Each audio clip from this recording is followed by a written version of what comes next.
Hello दोस्तों, नमस्कार। स्वागत है आपका न्यू स्टडी में। कैसे आप लोग? उम्मीद करता हूँ अच्छे होंगे। तो दोस्तों, हमारा पॉलिटिकल साइंस राजनीति विज्ञान चल रहा है। राजनीति विज्ञान के अंतर्गत हम सरकार को समझने का प्रयास कर रहे हैं, हम हमारे गवर्नमेंट को। तो दोस्तों, हमने सेंट्रल गवर्नमेंट को समझा, वहाँ के इंपॉर्टेंट पद को हमने जाना। दोस्तों, मैं उम्मीद करता हूँ आपने वीडियो नहीं देखे तो प्लेलिस्ट में जाइए। आपको कॉन्स्टिट्यूशन समझना है, कॉन्स्टिट्यूशन संबंधित जो भी आपको डाउट है दोस्तों वहाँ से आप देख सकते हैं। हिस्ट्री को आप समझना चाहते हैं तो हिस्ट्री, इंडियन हिस्ट्री दोस्तों, मतलब सीरियल वाइज उसके चैप्टर बने हुए हैं। प्राचीन भारत, मध्यकालीन भारत, आधुनिक भारत। और आज हम जो पॉलिटिकल साइंस के अंतर्गत जो राज्य व्यवस्था चल रहा है उसमें दोस्तों हम राज्य सरकार को समझेंगे। और राज्य सरकार से दोस्तों जितने भी यहाँ से क्वेश्चन बन सकते हैं कंपटीशन एग्जाम में, उन सब को दोस्तों क्लियर करेंगे। तो दोस्तों हम सीरियल वाइज देखेंगे। और राज्य सरकार के अंतर्गत दोस्तों अब देखते हैं कि केंद्र लेवल पर अगर देखें दोस्तों तो तीन शासन के तीन अंग माने जाते हैं: विधायिका, कार्यपालिका और न्यायपालिका। ठीक, तो राज्य में भी अगर देखें दोस्तों तो विधायिका होती है, ठीक है, कार्यपालिका होती है, और यहाँ पर भी अगर देखें तो न्यायपालिका होती है। यहाँ भी क्या है, तीन अंग होते हैं किसके? शासन के। तो विधायिका में यहाँ हम पढ़ेंगे विधानमंडल को, कार्यपालिका जो कि मंत्री परिषद होती है, राज्यों में भी सरकार होती है, और न्यायपालिका में जो हाई कोर्ट होती है राज्यों में, उसको हम देखेंगे। तो सबसे पहले आज हम विधायिका के अंतर्गत जो हमारा विधानमंडल है उसको हम देखने वाले। और यहाँ से दोस्तों जितने भी क्वेश्चन बन सकते हैं एग्जाम में, आप शुरू से एंड तक काफ़ी मतलब कि ध्यानपूर्वक देखते हैं तो आपको एक ही बार में क्लियर हो जाएगा। और ज़्यादा कुछ नहीं है दोस्तों, बहुत बेसिक है ये तो। अब मतलब बहुत बेसिक बातें, इसमें कुछ ऐसा नहीं है जो आपको नहीं आएगा, बिल्कुल नॉर्मल बातें। देखिए, और आज आप देखेंगे तो आपको खुद को पता चलेगा कितना खास स्थान है इसमें। देखिए, सबसे पहले दोस्तों आप हम इसके बारे में बात कर रहे हैं, फिर कार्यपालिका, फिर न्यायपालिका के हम सीरियल वाइज चैप्टर लाएंगे। अभी हम विधायिका को यहाँ से क्लियर करते हैं। जिस तरह दोस्तों अगर केंद्र लेवल पर देखें तो संसद के तीन पार्ट होते हैं। संसद के तीन पार्ट होते हैं जैसे कि आपको पता होगा। एक तो होता है राज्यसभा, ठीक, फिर होता है लोकसभा, और फिर होता है राष्ट्रपति। ऐसे ही दोस्तों राज्य में अगर देखें तो राज्यों में भी विधानसभा के मतलब विधायिका के तीन पार्ट होते हैं। तीन पार्ट हो सकते हैं दोस्तों, अधिकतर तो दो ही होते हैं। जैसे कि अगर देखें तो वहाँ भी राज्यसभा होती है, वहाँ भी विधानसभा होती है। क्या होती है? विधानसभा, ठीक। फिर विधान परिषद होती है और राज्यपाल होते हैं। ये दोस्तों अगर देखें तो वहाँ पर ये तीन पार्ट राज्यों में भी होते हैं, ठीक। विधानसभा होगी, विधान परिषद होगी और राज्यपाल होंगे। लेकिन दोस्तों आपको याद रखनी है कि विधान परिषद जरूरी नहीं है कि सिर्फ सब राज्यों में हो। विधान परिषद केवल 7 राज्यों में ही है। मतलब विधान परिषद किसी भी राज्य में हो या ना हो, इससे कोई फर्क नहीं पड़ता है। विधान सभा ही सब कुछ होती है। विधानसभा में ही कानून बन जाता है। जिस तरह सेंट्रल में कानून बनता है, राज्यसभा लोकसभा में पास होता है, फिर राष्ट्रपति का हस्ताक्षर होते हैं, फिर ऐसे ही राज्यों में भी क्या होता है, विधानसभा कानून बना, अगर वहाँ विधान परिषद है या नहीं है मतलब कोई फर्क नहीं पड़ता, इतना ज़्यादा इम्पैक्ट उससे आता नहीं है। और राज्यपाल के हस्ताक्षर हो जाएंगे और वह क्या होगा, पूरे राज्य में जो राज्य है वहाँ लागू हो जाएगा। तो वहाँ विधान परिषद कोई राज्य मर्जी है तो रखता है, कोई राज्य नहीं रखता है, ऐसा कोई जरूरी नहीं है, सिर्फ 7 राज्यों में ही है। तो विधानसभा में कानून बना, राज्यपाल के हस्ताक्षर हुए, वो मतलब लागू हो गया। तो आज हम देखने वाले हैं विधानमंडल को देखने वाले, मतलब राज्य सरकार की जो विधायिका है उसको हम देखेंगे।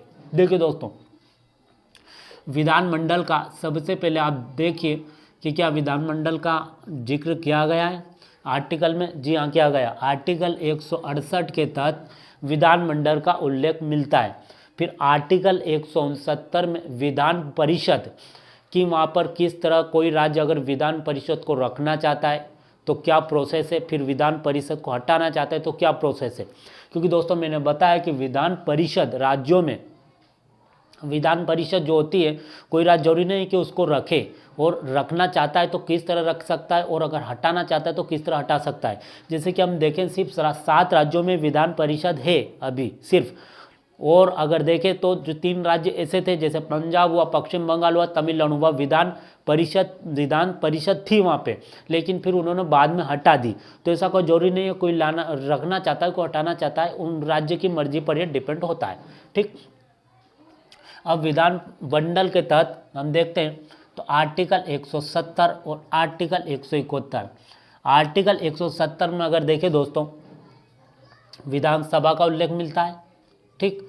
और आर्टिकल 170 के तहत विधान परिषद का जिक्र मिलता है। आर्टिकल 171 के तहत 170 में विधानसभा, 171 में विधान परिषद, ये आपको ध्यान रखना है। विधानसभा को अगर बोलें तो लेजिस्लेटिव असेंबली, ठीक, और विधान परिषद को लेजिस्लेटिव काउंसिल, ठीक। और जो विधानसभा के सदस्य को हम देखते हैं तो इनको एमएलए बोला जाता है। एमएलए जो कि आपने सुना होगा, MLA member of legislative assembly, किसके सदस्य को? विधानसभा के सदस्य को। और आम भाषा में जिनको हम विधायक बोलते हैं, हिंदी में इनको विधायक बोलते हैं, ठीक। विधान परिषद के जो सदस्य इनको बोला जाता है लेजिस्लेटिव काउंसिल, और इसके सदस्य को बोला जाता है legislative member of legislative council, ठीक, मेंबर ऑफ लेजिस्लेटिव काउंसिल, ये बोला जाता है इनके सदस्य को। और जो विधानसभा के सदस्य के उनको बोला जाता है मेंबर ऑफ लेजिस्लेटिव असेंबली। तो दोस्तों बेसिक हो गया। अब और समझिए, जो विधानसभा है वो आम सदन है, जनता का सदन है, जो जनता से जो चुन कर आते विधायक वो इसी में आते हैं। विधान परिषद को इतना खास है नहीं, मतलब ज़रूरत होती है तो कोई राज्य रखता नहीं तो कोई नहीं रखता, ऐसा कोई फ़र्क इतना नहीं है। सिर्फ 7 राज्यों में ये कहाँ है और कितनी सीटें उनको हम देखते हैं। सबसे पहले दोस्तों हम विधानसभा को देखेंगे। विधानसभा में कितने सदस्य होते हैं और किस तरह चुने जाते हैं, और सरकार इसी में रहती है। जनता और जो कानून बनता है, महत्वपूर्ण जो मंत्री परिषद होती है, सरकार जो होती है वो विधानसभा में ही मतलब उत्तरदायी होती है, उसको जवाब विधानसभा में ही देना होता है, ठीक। देखिए इसको हम देखें तो इसमें कितने सदस्य हो सकते हैं, तो 60 सदस्य हो सकते हैं, 60 और 500 से अधिक, ज़्यादा से ज़्यादा 500 हो सकते हैं, और कम से कम 60, ज़्यादा से ज़्यादा 500 हो सकते हैं इसमें, और कम से कम 60, मतलब 60, इन दोनों का आंकड़ा आपको याद रहना चाहिए। ऐसा क्वेश्चन आ सकता है कि विधानसभा में कितने सदस्य ज़्यादा हो सकते हैं, तो 500 और कम से कम 60 यह।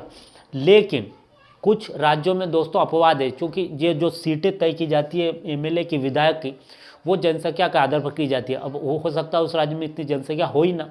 तो देखिए कुछ अपवाद है, आपको अपवाद याद करना है। जैसे अगर देखें तो गोवा याद रखना है आपको, मिजोरम याद रखना है, और सिक्किम जो कि जानते ही हमारे राज्य है।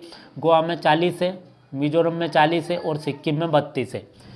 क्या मतलब गाइडलाइंस है कि उस राज्य की कम से कम 60 सीटें तो होनी चाहिए, और ज़्यादा से ज़्यादा 500 उनके बीच में चलेगा।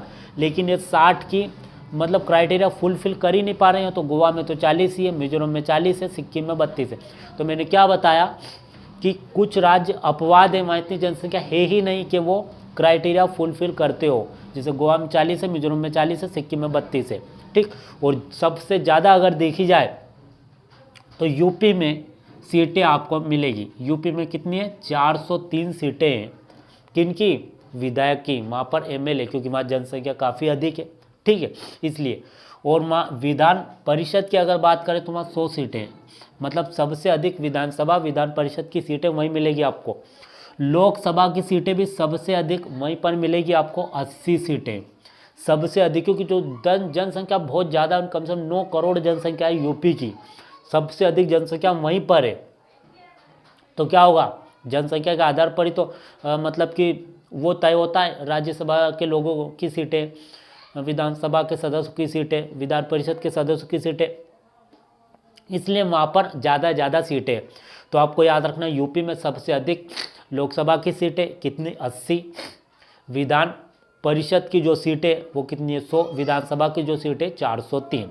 अपवाद में 3 राज्य कौन कौन से? गोवा में 40 है, मिजोरम में 40 है, सिक्किम में 32 है। अब दोस्तों ये तो हो गई राज्यों की बात है।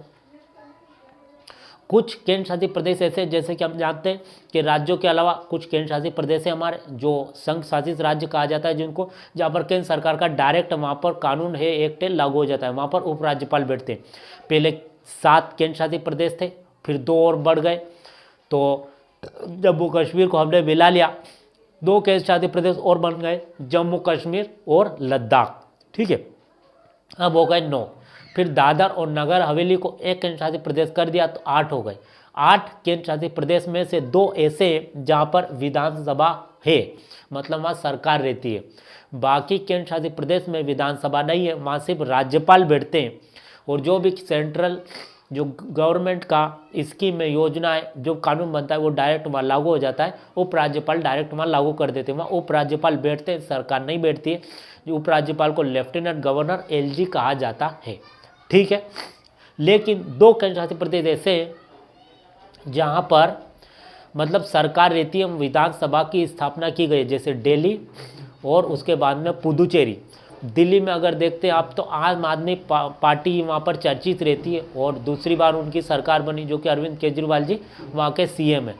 तो दिल्ली में 70 विधानसभा की सीटें हैं, ठीक है, आपको याद रखना 70 विधानसभा की सीटें, ये विधानसभा है वहाँ पर, और लोकसभा की सीटें वहाँ 7 है और राज्यसभा की 3 है, कहाँ पर, दिल्ली में।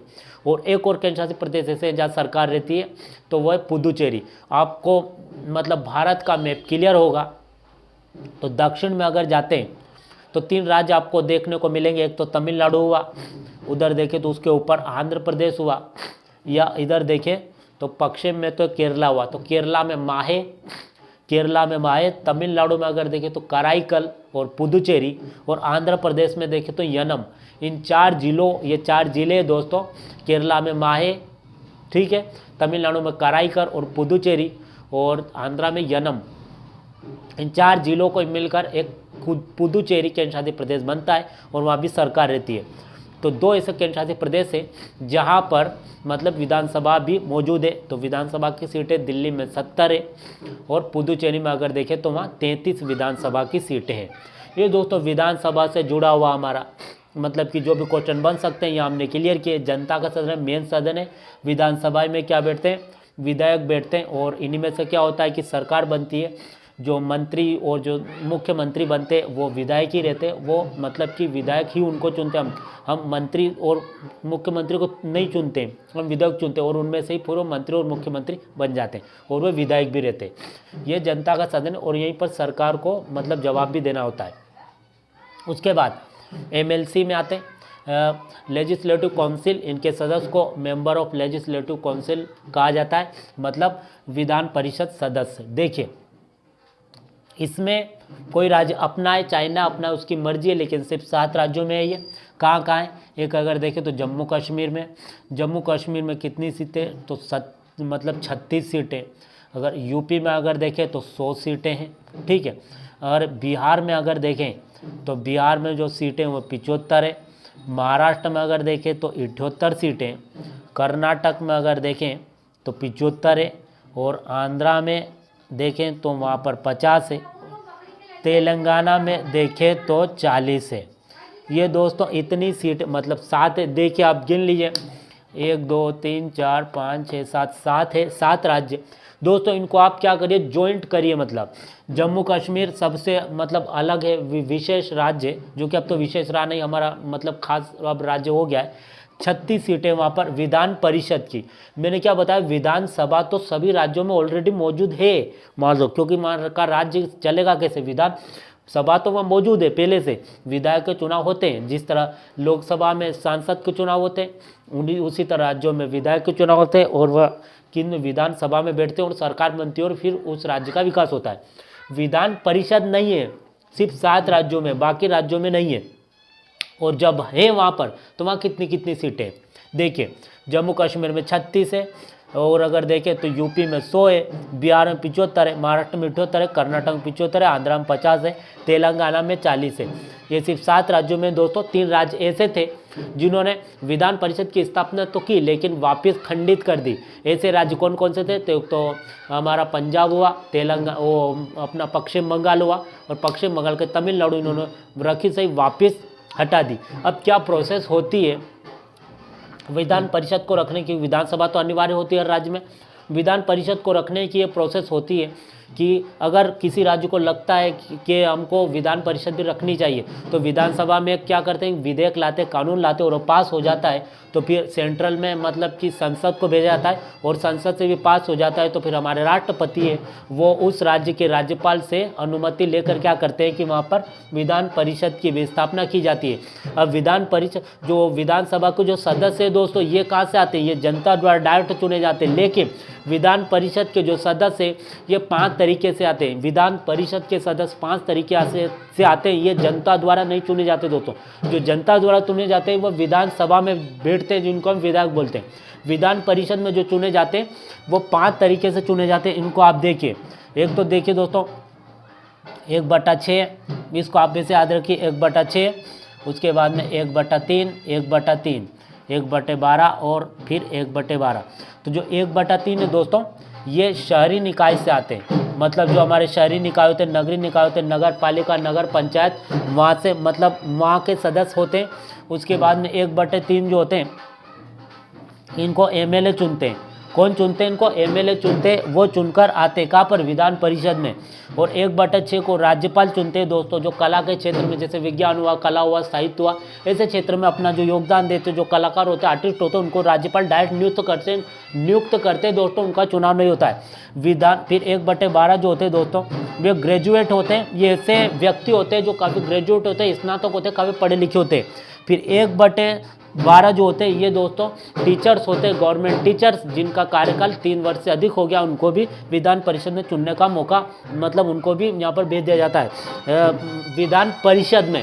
तो दोस्तों मैंने क्या बताया कि विधानसभा में जनता द्वारा चुनकर आते हैं, विधान परिषद में 5 तरीके से आते हैं। 1/3 शहरी निकाय से आते हैं, 1/3 को एमएलए चुनते हैं, 1/6 को राज्यपाल चुनकर मतलब नियुक्त करते हैं डायरेक्ट। फिर 1/12 जो आते हैं दोस्तों शहरी निकाय से आते हैं, और 1/12 ये 1/12 है दोस्तों, ये स्नातक होते हैं, जिनको मतलब कि जो पढ़े लिखे होते हैं उनको निर्वाचित किया जाता है।